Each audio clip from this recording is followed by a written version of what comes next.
Bienvenue sur le balado de la scène agro, produit par Agro-Québec et présenté en collaboration avec Financement agricole Canada.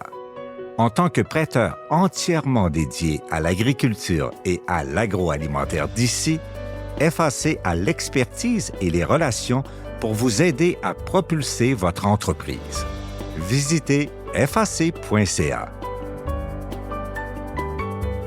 Ici Lionel Levac. L'agroalimentaire québécois est en profonde mutation et l'ITAC doit y jouer un rôle important.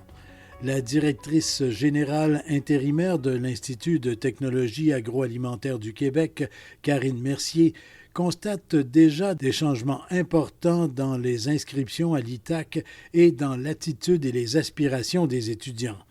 Pour Karine Mercier, il serait impensable que l'ITAC ne soit pas un partenaire actif des changements qui s'opèrent actuellement. Je me suis entretenu avec Karine Mercier. Voici mon reportage.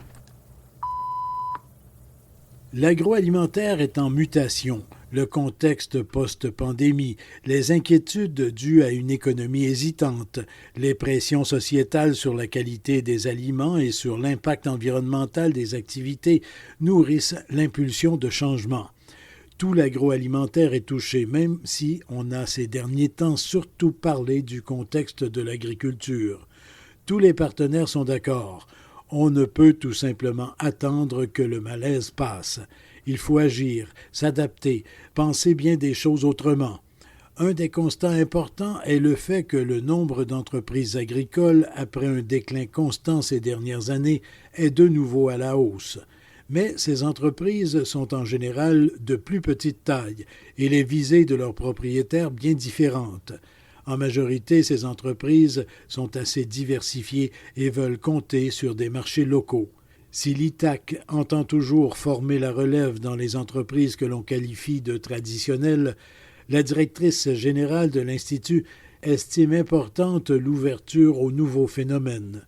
Je me suis entretenu avec Karine Mercier. Madame Mercier, bonjour. Bonjour, M. Levac. Madame Mercier, tout d'abord un petit coup d'œil sur l'année scolaire, l'année pédagogique qui se termine. Vous êtes satisfaite là, de cette année à l'ITAQ maintenant? J'allais dire encore l'ITA, mais maintenant c'est l'ITAQ. Donc vous êtes satisfaite de cette année pédagogique? Oui, on a eu une très bonne année. C'est une année, encore une fois, en transition.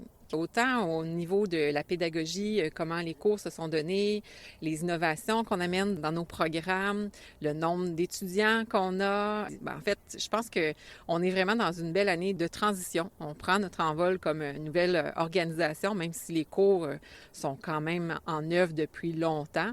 Ça ne nous empêche pas de continuer à les améliorer tout au long de l'année. Je vous ai entendu dire le mot fréquentation.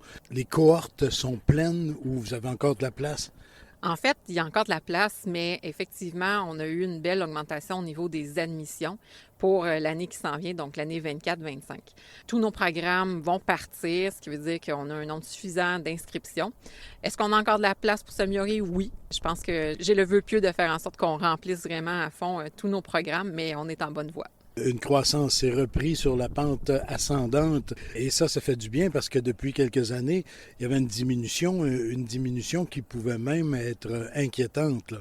Oui, on a des programmes pour lesquels c'était effectivement inquiétant. On reste encore limite, là. Je vous dis pas que c'est tout d'un coup la panacée, mais ça va mieux. On est parti dans le bon sens, effectivement.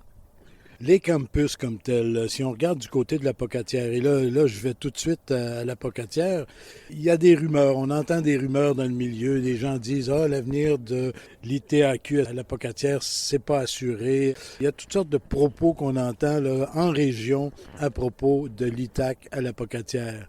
Qu'avez-vous à dire là-dessus? J'aimerais bien savoir d'où partent ces rumeurs parce qu'en fait, ça n'a jamais été dans nos discussions, autant auprès du conseil d'administration qu'avec la direction. On n'a jamais eu l'intention de fermer le campus. En fait, on a deux campus qui sont très complémentaires. Même si on offre les mêmes formations à Saint-Hyacinthe qu'à la Pocatière, à quelques différences près, ce sont quand même des programmes qui ont chacun leur couleur locale, donc ils ne se font pas compétition entre eux. Et nous, on investit du côté de la Pocatière. On veut vraiment travailler à valoriser, dans le fond, la formation aussi qui se donne en région. Donc, il n'y a jamais été question de fermer le campus ou des programmes du côté de la Pocatière. De toute façon, politiquement, ce serait impensable que l'on ferme l'Apocatière. Tout à fait, parce que je suis souvent en contact avec la ville et les autres organisations du côté de l'Apocatière. Et on est très conscient que l'ITAC, c'est un joueur important dans la ville, autant que dans la région du Bas-Saint-Laurent. Donc, oui, vous avez raison. Si on fouillait un peu, on pourrait trouver d'où viennent les rumeurs, mais on va laisser faire. Donc, l'Apocatière, un campus qui est là pour rester, d'une part, et s'améliorer du côté installation, infrastructure. Il y a des travaux d'amorcer, il y en a d'autres à venir. Oui, exactement. Donc, on a de gros projets et on en a de petits. Donc, il y en a plusieurs petits qui sont déjà en œuvre. Des choses qui sont peut-être un petit peu moins apparentes, comme par exemple, on refait des salles de bain, on refait des salles de serveurs. Toutes des choses qui vont vraiment améliorer le bâtiment principal. Il y a des travaux qui sont un peu plus visibles à l'extérieur également. Donc, au niveau de la vacherie, le pavillon B, donc on est en train de refaire un petit peu l'esthétique.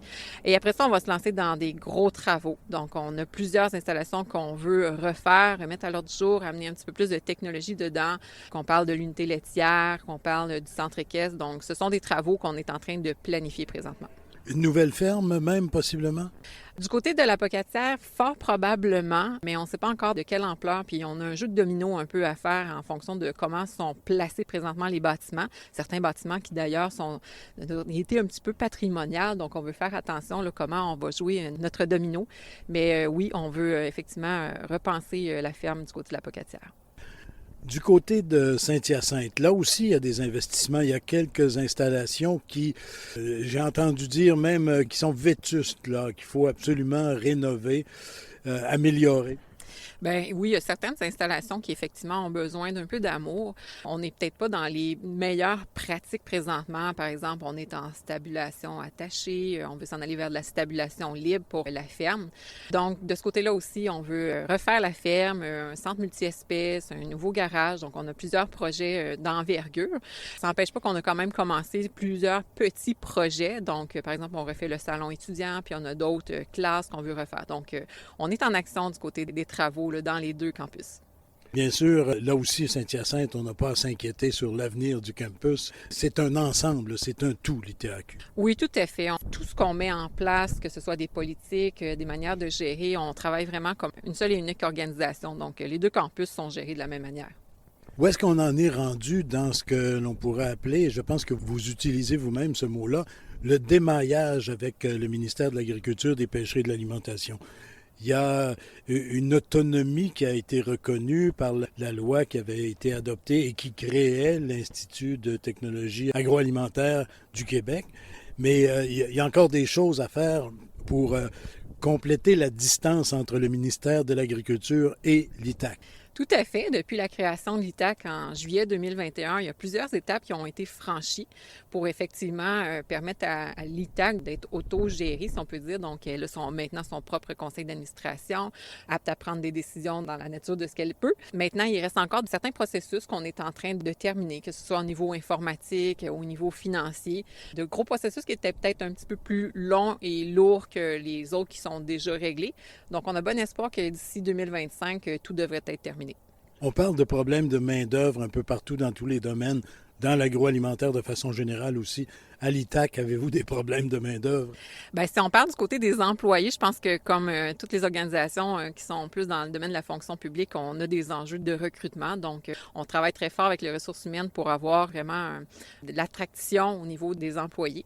Puis, c'est la même chose du côté des étudiants. Je vous dirais que je me fais souvent interpeller par des entreprises qui aimeraient pouvoir parler à nos finissants, engager nos diplômés. Mais moi, pour pouvoir avoir des diplômés, bien, je dois avoir des étudiants. Donc, on travaille vraiment sur l'attraction, la promotion, la stratégie pour recruter des étudiants dans nos programmes.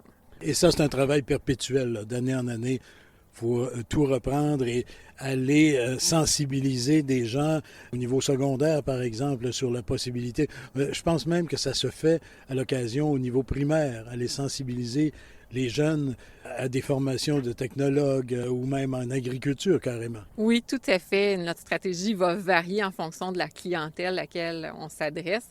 Mais oui, dès le primaire, on a des activités qui peuvent se faire avec les tout-petits. On va miser beaucoup sur les secondaires 3 à 5 parce que c'est notre clientèle principale.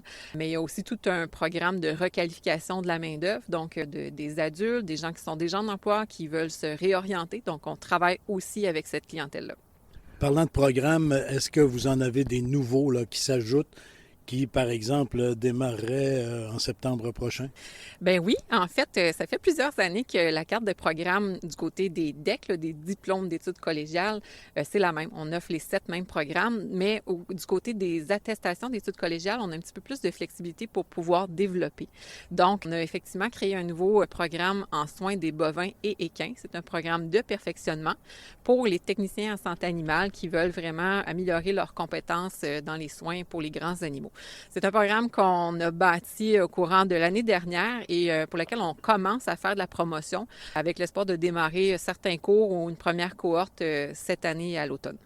Du côté produits laitiers, production laitière, fromage, est-ce qu'on a pu finalement partir le cours ou ça se fera incessamment? Ah, tout à fait. La transformation laitière, notre AEC dans ce secteur va maintenant très bien. On est à la 3e année, donc on a une cohorte pleine qui va débuter effectivement à l'automne. On a eu un très bon appui de la part du CILQ pour nous aider dans le recrutement. Puis on voit maintenant que c'est très porteur. On a de l'intérêt puis on démarre des cohortes. Si on parle de vous-même un peu maintenant, vos visées pour l'ITAQ là, pour les prochaines années, qu'est-ce que vous souhaitez que ça devienne? Bien, c'est certain que la priorité numéro 1, c'est de terminer le démaillage avec le MAPAC parce que quand on est maître de nos processus, bien, on est capable de développer. Cette étape-là réalisée, bien, je pense qu'on veut vraiment occuper l'espace, répondre aux besoins que les employeurs, les entreprises vont nous dire. Donc, quels sont les besoins de formation? On veut être l'institut vers lequel les gens se tournent quand ils ont des besoins. Donc, avoir vraiment un rayonnement puis être une partie prenante de la solution pour les problèmes de relève que nous avons dans le secteur agroalimentaire. C'est la vision que j'aimerais vraiment avoir. Donc, remplir l'école pour qu'on puisse vraiment répondre aux besoins de notre société. Et si vous avez cette vision-là, vous avez donc la conviction que le secteur agroalimentaire, d'une part, a besoin de l'ITAQ comme outil de formation, comme outil d'apprentissage continu aussi pour des gens du secteur. Et donc, votre vision de l'agroalimentaire, elle est en parallèle à ça? Bien, tout à fait. Je pense qu'on fait toujours face aux défis. Hein. Quand un secteur est plus en difficulté, on le voit toujours apparaître sur le nombre de demandes d'admission. Donc, on l'entend très bien présentement, comme quoi il y a quand même des difficultés. Ce n'est pas facile pour certains domaines dans l'agroalimentaire. Par contre, ce qu'on constate du côté des jeunes qui s'inscrivent, notre relève est quand même très dynamique, très intéressée et avec une vision très novatrice aussi. On a de moins en moins d'étudiants qui vraiment sont orientés vers la grande entreprise. On voit de plus en plus de petits projets, de fermes agroécologiques. Les jeunes arrivent avec ce type de projet-là, veulent accéder à une terre puis développer leur petite entreprise, l'amener vers la transformation également localement. Donc, c'est un courant qu'on voit beaucoup chez nos jeunes présentement. C'est intéressant parce que je pense que ça répond entre autres à nos enjeux qu'on a d'être autonome du côté alimentaire au Québec. Puis, on voit que l'intérêt, en tout cas du côté de la relève, il est très présent. Proximité, achat local, connaissance du milieu duquel proviennent les produits, traçabilité, tout ça. C'est dans ce contexte-là. Là. Oui, tout à fait. On a quand même un personnel enseignant qui est très qualifié pour pouvoir adresser ces enjeux-là avec les étudiants. Et puis pour s'assurer effectivement de continuer à être toujours à la fine pointe de la connaissance du domaine, c'est un peu pour ça aussi qu'on a lancé notre bureau de la recherche à l'automne dernier. Donc la proximité entre les nouvelles technologies, les nouvelles avancées, les nouvelles connaissances et ce qui s'enseigne dans la classe, pour nous, c'était aussi tout important. Donc que nos enseignants puissent participer à des projets de recherche, nos étudiants également. C'est une manière de s'assurer qu'on reste très connecté sur le milieu. Ce que vous venez de dire, ça implique, et là je ne veux pas vous amener sur du terrain politique, mais ça va impliquer tout ça, que l'approche de différents programmes gouvernementaux, de programmes de soutien, des programmes d'aide, d'accompagnement, il va falloir qu'il y ait des ajustements parce que le portrait de notre agriculture est en train de changer. Beaucoup plus de petites entreprises maintenant. Bien sûr, en volume, on ne rejoint pas les grandes productions encore, mais ça fait beaucoup d'unités de production. Donc, il va falloir qu'il y ait des ajustements. Bien, je pense effectivement, mais tu sais, du côté du MAPAC, on va être là si jamais ils ont besoin d'avoir un avis, d'aller chercher de la donnée sur comment on le voit, comment on le vit avec les jeunes. Donc, on pourra vraiment aider à élaborer et répondre, à trouver des solutions. En fait, on veut vraiment faire partie de la solution. Donc, je pense qu'effectivement, on est un peu à la tournée des chemins. Puis, du côté réglementaire, on l'entend beaucoup sur la scène publique. Donc, l'ITAC sera présent quand le moment sera venu de participer à cette refonte-là. Et la discussion dans la société québécoise actuellement à propos d'un contexte un peu difficile, un peu tendu dans le monde agricole, bien, c'est un des éléments là, de la discussion et de la compréhension de tout l'écosystème là, qui est en mutation, là. Oui, tout à fait. On le voit, on l'entend, puis ben, on est comme d'autres dans le secteur, des témoins de ces enjeux-là. Puis on veut pas être défaitiste, pessimiste. Je pense que, tu sais, on travaille avec des jeunes qui ont l'intérêt de se lancer dans ces projets-là. Donc, vraiment, encore une fois, comment on peut se mettre en mode solution par rapport aux défis que rencontre le secteur agroalimentaire actuellement. En terminant, Madame Mercier, vous-même, comment voyez-vous le secteur agroalimentaire dans son évolution et comment le percevez-vous là, pour les prochaines années, les prochaines décennies? La perspective, là, quelle est votre perspective de ce qui s'en vient en agriculture? Bien, j'ai tendance à avoir plutôt des lunettes roses. Je veux miser vraiment sur la capacité du peuple québécois à se relever quand il fait face à des défis. C'est un secteur qui se transforme énormément. Les innovations technologiques, on voit de plus en plus, on entend parler de l'intelligence artificielle dans le secteur agroalimentaire également. Donc, il y a beaucoup d'évolutions qui sont à venir. Puis je pense qu'on va trouver des solutions à ces enjeux-là qu'on vit présentement. Donc, plus de technologie, je crois que c'est ce qu'on entend beaucoup. Mais en même temps, probablement des entreprises de plus petite échelle qui vont favoriser effectivement l'achat local. C'est ce que j'entends, en tout cas, dans les corridors de notre institution. Et ça se traduit justement, comme vous le disiez un peu, par le recrutement de plus en plus de gens qui pensent à de plus petites entreprises, des entreprises de plus petite taille et très diversifiées dans certains cas. Oui, puis je trouve ça toujours intéressant. À chaque année, on travaille avec les étudiants dans la 3e année de leur formation sur un projet. Ils doivent développer un projet, puis on voit toute l'innovation qu'ils sont capables de faire. Donc, ils vont travailler notamment à développer une nouvelle forme de crème glacée à partir du lait qu'on récolte du côté de la ferme. Il y a énormément de projets intéressants, puis c'est ce que les jeunes veulent faire. Ils viennent à l'ITAC développer leur idée, puis après ça, bien, ils sont prêts à partir leur entreprise. Et la plupart du temps, on le voit, ce sont des projets de plus petite envergure pour des petites fermes. En tout cas, on a vu quand même un certain changement au courant des dernières années là, sur les orientations. Je dis qu'il y a quand même plusieurs jeunes qui sont de la relève traditionnelle qui viennent effectivement parce qu'ils sont sur le point de reprendre une ferme familiale.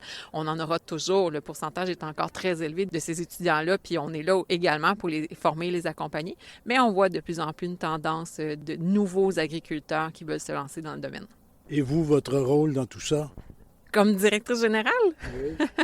Bien, moi, je pense que le rôle que j'ai, c'est surtout d'être un bon chef d'orchestre, de m'assurer que l'organisation continue à être très fonctionnelle, à être à la fine pointe de la connaissance pour vraiment aider les jeunes à développer les compétences actuelles qui vont être utiles dans la profession, le métier qu'ils ont décidé de choisir. Mon rôle, c'est de m'assurer que tout le monde joue la musique ensemble comme chef d'orchestre. Merci beaucoup et bonne chance pour la suite. Merci beaucoup. Ici Lionel Levac. Karine Mercier, comme chef d'orchestre, devra compter sur de nouveaux instruments. Aussi, avec son équipe, elle doit poursuivre les efforts de recrutement des musiciens. Au revoir. Vous avez aimé ce contenu? Suivez la scène agro pour rester à l'affût de l'actualité agroalimentaire. Merci et à bientôt.